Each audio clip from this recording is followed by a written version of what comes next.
We're live, Adam. Welcome back, everyone. Episode 43 of Kids Deserve It. Hope you've been enjoying our weekly chats with educators and game changers from around the country. Also, don't forget, you can check us out on iTunes.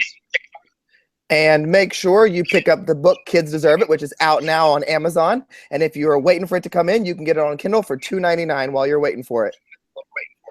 And we also hope that you pick up one of our limited edition Kids Deserve It pink t-shirts.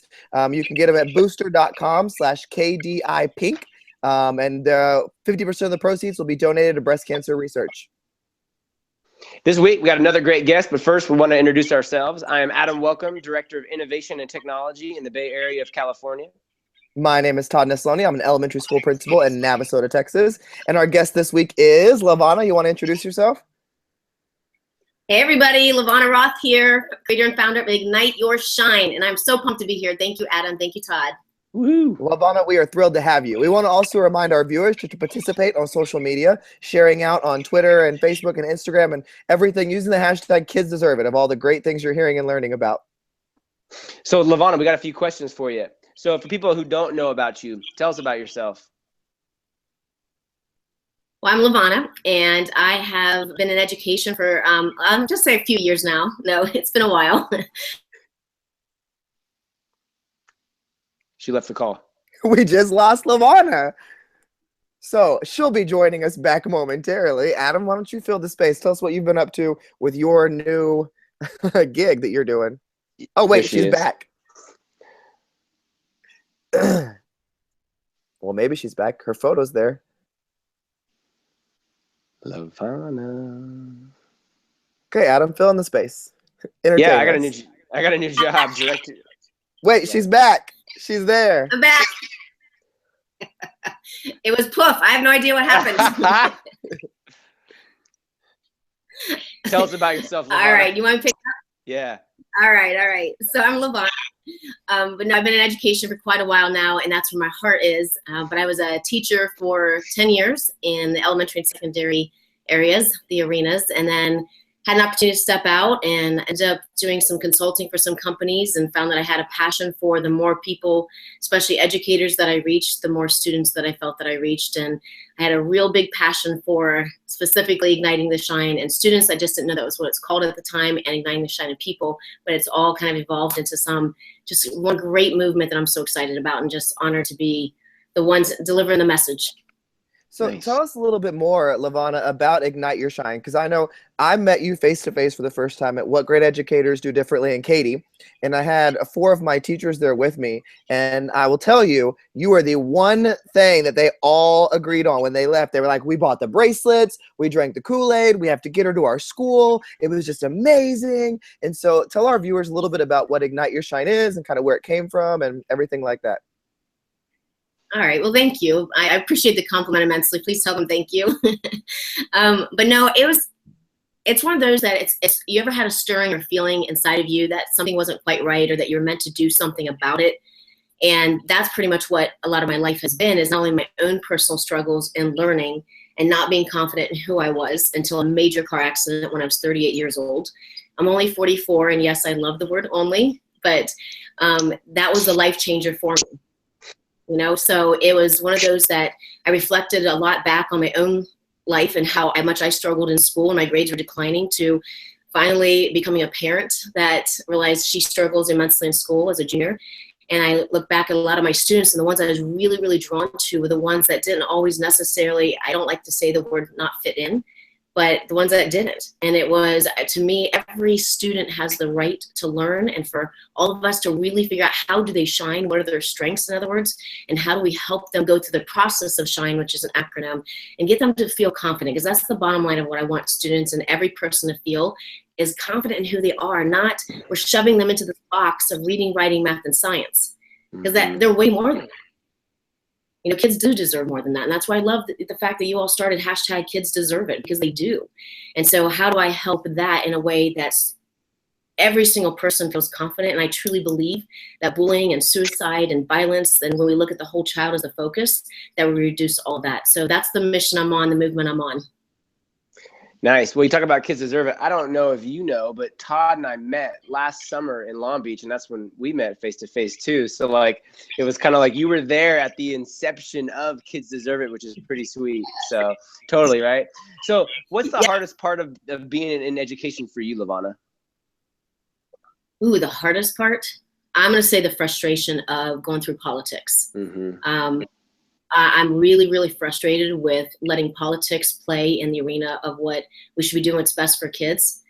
And, you know, like yesterday I was at ESET 2, New Jersey, PA, and heard David Adhold, superintendent in New Jersey, talk about a lot of what Ignite Your Shine is going after. But he came from data view. And it rocked my world again of going, this is what we have to get rid of. You know, when you have a superintendent, for example, like him, who's willing to speak out in the way that it should be spoken out professionally, but really going after what's best for kids, and knowing that, I'm gonna be blunt, but knowing at any turn that a board of education could switch who is on the board and have him removed, or have another superintendent that takes that risk for kids, for what's best for them, to have them removed and he's out, that upsets me, because we all should be able to vocally speak out and do what's best for kids and not have it be the political arena. There's no reason for it, no room for it. So I'm fired up. I can tell. Get it. So, what was school like for you growing up, Lavana? It depends upon when you want to know. So, elementary, we didn't have gifted. That's how old I am. We didn't have gifted and talented. But I was one of those kids that was pulled out for enrichment classes. So, like, I got to learn calligraphy. We learned how to balance a checkbook. Again, yes, that's how old I am. We learned how to balance a checkbook. I just remember all these different things I was pulled out for, but I didn't really know why until later. It was the fact that I was considered, you know, more advanced, and they felt they could pull me out to do those things. But by the time I got to middle school, things started shifting. And again, as a student, I didn't understand why. But my grades started to decline. By the time I got in high school, I remember specifically at least 1D. And when I reflect now, the classes that I soared in were those that were hands-on, like biology and anatomy, because we dissected, we did all, and I loved it, that hands-on. And it was when I had to sit in a lecture of sit and get that I realized this isn't the way I learn. And a lot of times we see that, and I'm not pigeonholing any particular grade or grade levels, but elementary we tend to teach with movement. She is gone again. I'm gonna I love what she's talking about the hands-on, because, you know, that's something we push at our school a lot, is how you have to have that collaboration, that communication, all those aspects where the kids are actually working together to learn. Because I don't mind a lecture every now and then, but I want to get in there and get my hands dirty and mess around with the stuff too. And if we're like that as adults, why wouldn't our students be like that as well? So, Lavana, you want to finish your thought? Yeah, thanks. So I just think that elementary, we're doing music and movement and all of those hands-on activities and getting kids up and moving. And then by middle, especially secondary, higher levels, it's a lot of sit and get. And why? Because there's so much content they have to teach and shove in that they tend to let that go to the wayside, which, you know, we always need to be doing what's best for kids. And so I would love to have that changed up. But to kind of finish that last part is that I went on to college, and my first semester I got a 1.2, outstanding 1.2 GPA. Yeah, okay, not outstanding, but, you know, I was struggling big time. And it wasn't until I got into education that I watched me soar completely for the first time in a long time. Nice. Yeah, we were just talking about the hands-on. I mean, I see classes all the time, and the kids are making and creating and getting dirty. They're so much more excited than if they're just sitting there following along in a textbook. So I think, it works for all learners. It's so important. So, Lavana, if you had one wish for education, what would it be? Oh, that's like the kid that asked me on the plane who's about to go into student teaching, what's one piece of advice I'd give him? So 1,000 things that you come to head, but I'm gonna go back to what I just said about politics. It's to put politics aside, and it's not about power. It's not about me getting this test in standard, like, I don't know how to put it, like the test score in, or the test, my test has to be over this test. And I just go back to, let's do in education what education was meant to be. And that's a place where kids thrive and they learn. And that's what the challenge that I would put out there is that to see educators come together as a voice, because I truly believe until we come together as a tidal wave, and we say we're making a change. We're going back to what is best for kids, and we're creating a place where they want to be, they feel safe to be. Like when you ask kids, and I watched a video of high school students being interviewed, and you ask them, what are you passionate about, or how do you feel about school? School was all negative, the response. And when you ask them about passion, their number one response was and silence. That's what we should be doing, is tapping into what is it that they love and want to do and want to be, and take that and push them forward. So yes, that's the change I would love, along with 1,000 others. No, we do great in education. I don't mean it in that way at all. I love, our educators are amazing. Well, LaVonna, I know just like everybody else, you have some days where it's just a difficult day to get out of bed, where you don't feel like it, where you're just in a terrible mood. How do you kind of pull yourself together and to make it a great day? So I don't ever have those days, but no, I'm kidding. I will say I wake up pretty positive overall, but I also have worked very hard on reframing things and looking at the positive. And I'll give you a perfect example. I got home late last night, about 11:30 p.m. at the airport. I go out to my car, and someone has damaged it. Saw that. And this is my new car. And so I was like, are you kidding me? And then I stopped and I thought, you know what? First of all, the damage could be more. Second one, it could have been an accident. And I kind of I like to reframe things. When things like that happen, instead of spiraling downward with it, I always think it happened for a reason. So for example, the way that I reframed it in my head, aside from it being able to be worse, is that what if the fact that I had to call the police to come out and do a report actually stopped me from being in a car accident on the highway? I think to myself, that's all could lead to something else or be worse. So, when we sit in traffic or we're frustrated about a certain thing that's happening, maybe it's happening for a reason that we don't necessarily know. And so that's a part of it, along with I try to get my exercise in, and then I've also gotten into meditation. I do it at least 3 times a week, and the meditation has just really helped me finding that calm, and then adding exercise back in so that I have those endorphins going, woohoo, let's go.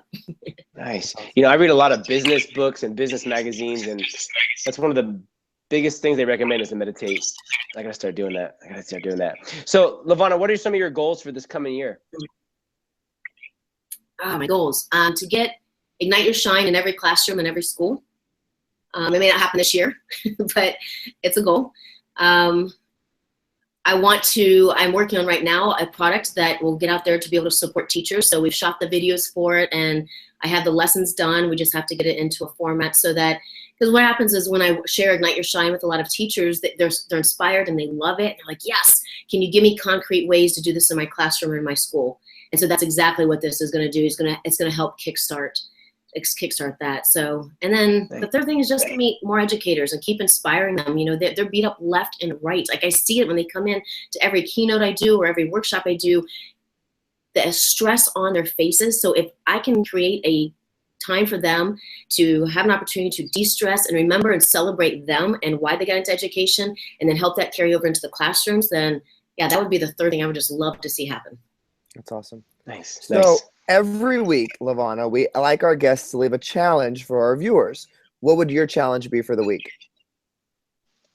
All right. So my challenge to